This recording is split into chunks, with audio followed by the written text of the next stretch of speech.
So now we're going to talk about the three terms of the sales process.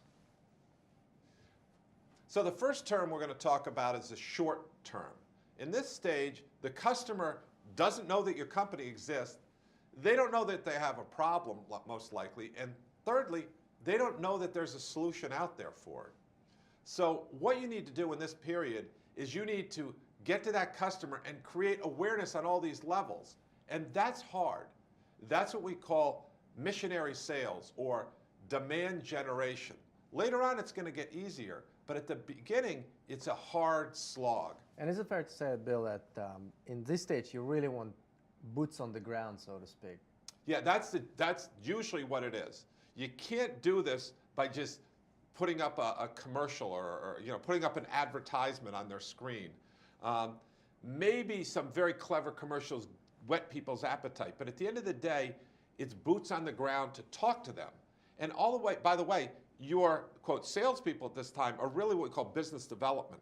They're iterating with the customer. They're understanding, what they think and what they really want out of the product, what they like, what they don't like. So this is really kind of extended product development in some ways, but it's directly with the customers where they're paying for it too. I once heard a story about one of the founders of eHarmony.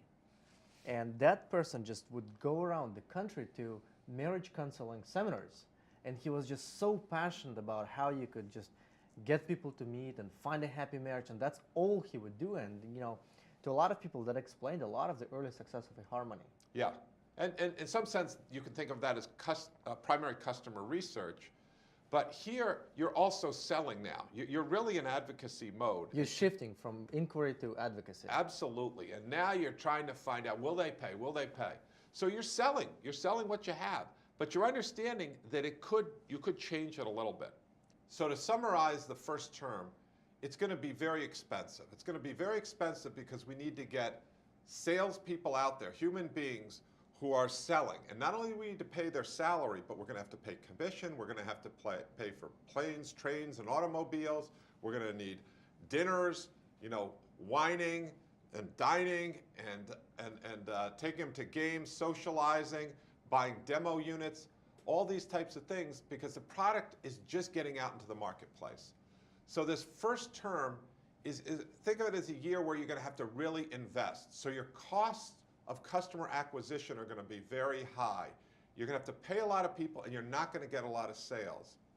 But now as we move into the second stage, the medium term, that's going to be where the cost should start to come down because some of those seeds we planted early with the direct sales, we're going to get follow-on orders that hopefully we can do over the phone. We're not going to have to get on the plane. We're not going to have to send people out there. And so now we're going to start to see follow-on orders, hopefully 3, 4, 5, 10, 50. And now our costs are going to start coming down even more so. Hopefully people in the market are going to get to know about our product and then they'll buy it through the website. They might even buy it through the retail channel. And that means you need to be adjusting your sales strategy accordingly, right? Exactly. It doesn't mean you're going to get rid of those direct salespeople, but now you're going to have additional sales channels because those are the channels where you're going to do what we call demand fulfillment. That is, someone already knows about your product and they want your product. And so now you don't have to have that heavy-duty interaction with them.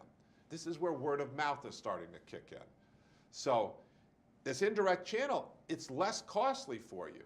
And they don't need to go out and talk to the customers because all they're doing is demand fulfillment. Now, ultimately, that's still going to be expensive, and you might still have the same salespeople, but your volume is going to go up significantly, and you're going to have these other channels as well. Over the long term, generally, what you're looking to do is you're trying to move as much direct to the customer, not through salespeople, through your website or through even maybe telemarketing, maybe through resellers. But now that you're getting high volume with very low costs relative to each unit. So in the long term, the costs are going to come down. And that's what we call steady state. So these are the three terms that I think about. Short term, you're trying to get the market, create market awareness, get your product out there, start to develop word of mouth, refine the product. Medium term, you're starting to get traction. Now in the long term, You should have traction, you should have excellent word of mouth, and now the cost should come down.